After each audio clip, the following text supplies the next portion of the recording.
If God did not expressly send you to abroad to start a church, don't go. The voice of people around you are speaking. The voice of Satan is speaking. The voice of circumstances are speaking. Many preachers are leaving cities because of circumstances. Oh, the economy is harsh. Oh, now listen.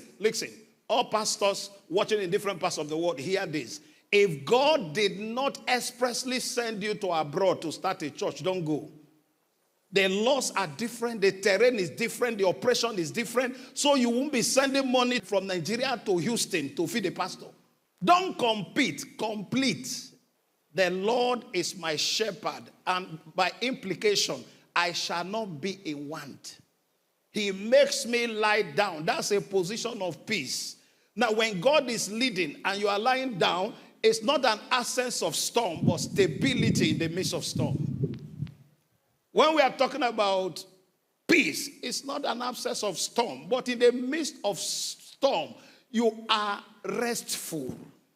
In Isaiah 30 verse 21, he said, thy ear will hear a voice saying, this is the way. Sir, you don't know the way. The strategy of your explosion is with him. God said to Moses, build according to the pattern that I have shown you. There's nothing extraordinary about any man making impact. It's just aligning with purpose. David killed Goliath without asking question. But in another battle, he said, shall I pursue them? God said, go. But in 2 Kings chapter 7, he said, don't go. He said, take a position before the mulberry tree. And when you hear a sound, you can strike. Specific instruction. Now hear this. The safety of the pilot, the safety of every man in the aircraft is not safe if the pilot ignores the voice from the control tower.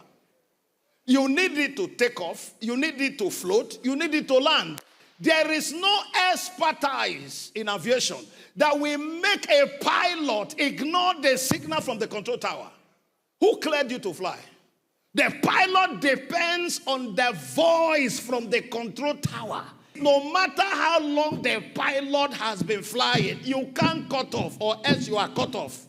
Now, many Nigerians are stranded in Canada, stranded in America, Houston, New York, stranded in London because of greener pasture. In Genesis chapter 12, Abraham, diaspora. In Genesis 26, 1-3, God said to Isaac, don't travel, don't move. Your blessing is not abroad, but above. In verse 2, he said, sojourn in this land. Hey! No matter how beautiful Canada, New York, and these countries are, if your destiny is not there, you will be trapped. Staying abroad because of documentation, if it's not an express voice of God, it's waste of generational oil. As long as you can travel, you don't need those stress in your life. Don't position your life based on the rating of men. I am an American citizen, so what? I am a British citizen, so what? It doesn't impart on your calling if you don't have impact. Parents, hear me. It's not a breakthrough to train your children abroad.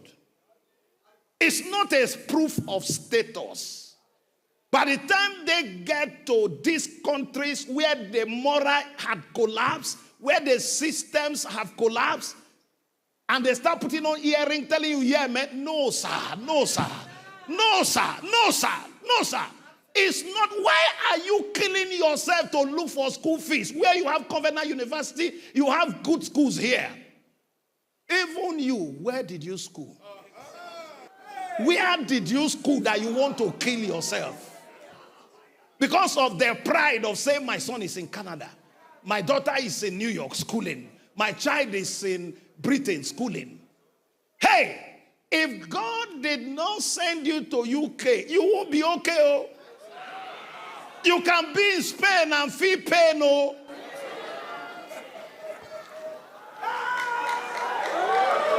Now hear this. Many free things will take you out of ministry.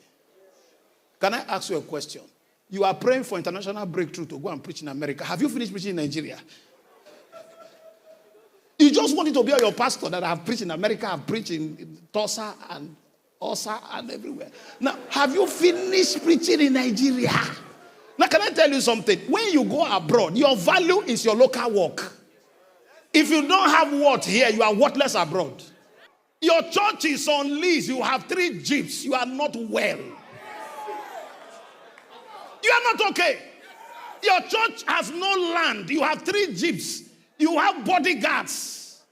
Boys are opening car for you. Your church is on lease. I don't know how you came in here. Bobby won. Now listen. Any vision you don't feed can't feed you. You must give to your vision before your vision can give to you. Ministry is not for lazy men. It's not for lazy people. It's not lazy people. There's no software for ministry. It's hardware. You see a pastor with 109 people, with police, with siren. That you go and hire jobless boys that you are supposed to inspire for God. They are opening door. Papa. Anywhere you see tension, pressure, is lack of alignment with his will.